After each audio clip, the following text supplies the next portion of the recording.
Alrighty boys, so today I got a pretty cool opportunity to ride the newest bike I've ever ridden, and also one of the only bikes I've ever ridden with fuel injection, so I was kind of in for a treat. Thanks to the guy who let me ride his bike. I don't really have a tag for him, he doesn't know I made a video about this, but that's okay. We're just gonna ride, I'll give you some impressions at the end, and go from there. So this is kind of a review.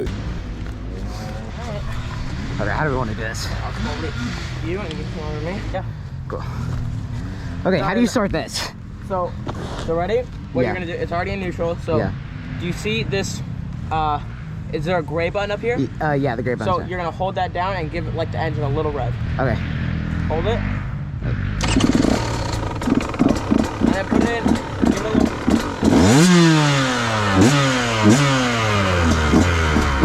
How many laps should I do, like 2? 2 laps. Oh, the clutch is different. Whoa. Oh, this is weird. It's so... Okay, take it easy.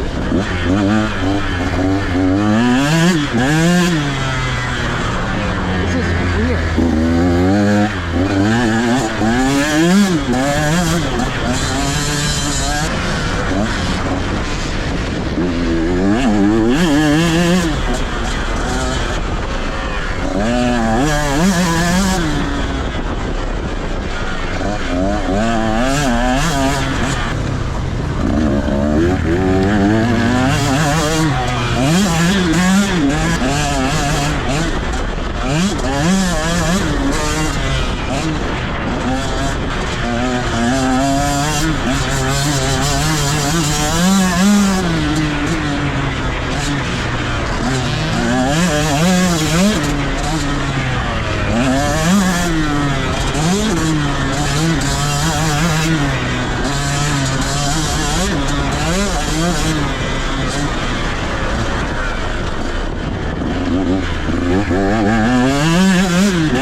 Dude, everything feels so refined. That's crazy. This thing is nice. It did exactly what I feared it was gonna do. It was the gears. I just couldn't. They weren't like.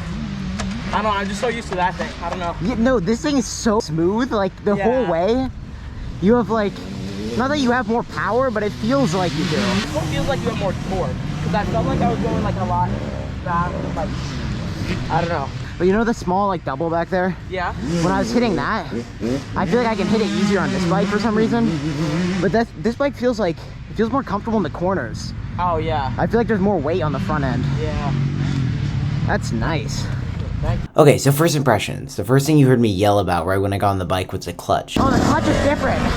And that's because I think the hydraulic clutch makes a huge difference. I think the most important difference is just how much easier it is to pull. Like, on my YZ, at the end of moto, sometimes my finger will be tired from pulling in the clutch the whole time. And, obviously I didn't ride the bike long enough to see how that worked on this bike, but it just felt way easier to pull in. And I could see, like, fatigue-wise, how that could be really helpful. Second thing you heard me say is how smooth the bike was. Which is also pretty much, like, the biggest difference I noticed. And there's a lot of parts to that. But first, I'm going to show, like, a side-by-side comparison of my bike and this bike to show what I mean.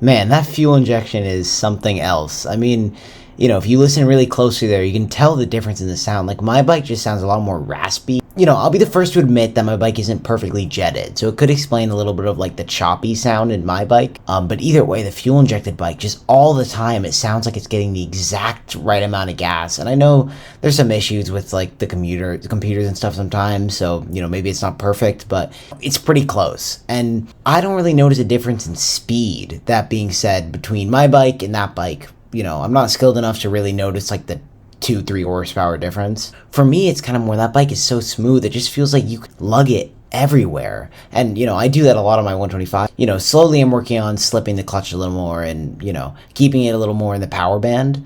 But in the KTM, it feels like you don't really need to as much. It's still a 125, you still need to slip the clutch. But here's a few clips of me just kind of pulling it out of corners. You can just hear how it just picks up.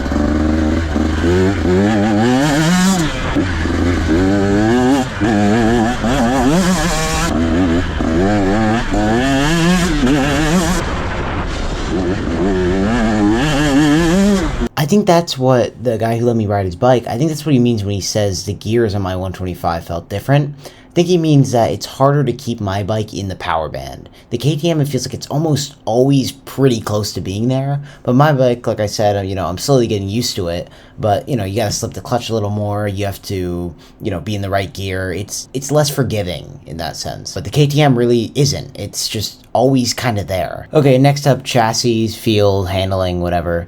So the suspension on my bike is definitely softer.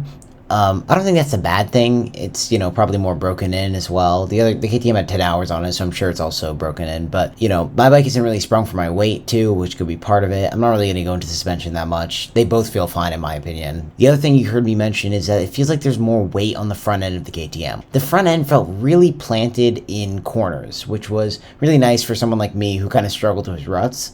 Not that I was really hitting any deep ruts, but it felt pretty good. And I don't think it's anything that can't be learned on my YZ. Like a pro rider on both these bikes, I feel like would be, you know, in similar positions. They would definitely be faster on the KTM, but you know what I mean. So the $1 million question. Which did I prefer? The bang for buck on the YZ is a lot better in my opinion. You know, it's carb rated, it doesn't have fuel injection, it doesn't have electric start, but most track riders, or at least in my opinion, you don't really need that. You can kick it just fine, you're not in the trails, you're not on a hill where you need to start it, it's not that bad. And you know, if you can get a carburetor jetted correctly, it runs really crisp. And obviously the bike's slightly slower, and maybe slightly harder to keep in the band.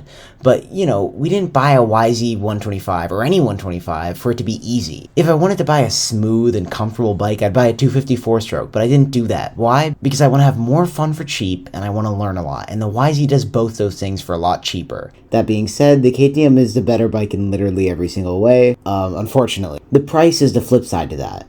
But, you know, if you have the money and you like that smooth feeling, then go for it. The KTM is the better bike. But I think the YZ is also a great contender for the price and really shouldn't be tossed aside now that the new bikes are out. If you want a two-stroke that's not too fast, the KTM 125 is a great option, but so is the YZ. So yeah, I basically said it, but I prefer my Yamaha. But I think the KTM is still a great bike, and if you're looking into it, I would say go for it. If you're not, like me, and you don't really want to spend that much money on a dirt bike, I wouldn't really stress it. In my opinion, I think the YZ makes more sense unless you have a lot of money, you're really fast, or you really just like that smooth feeling and you want something comfortable, which I understand as well.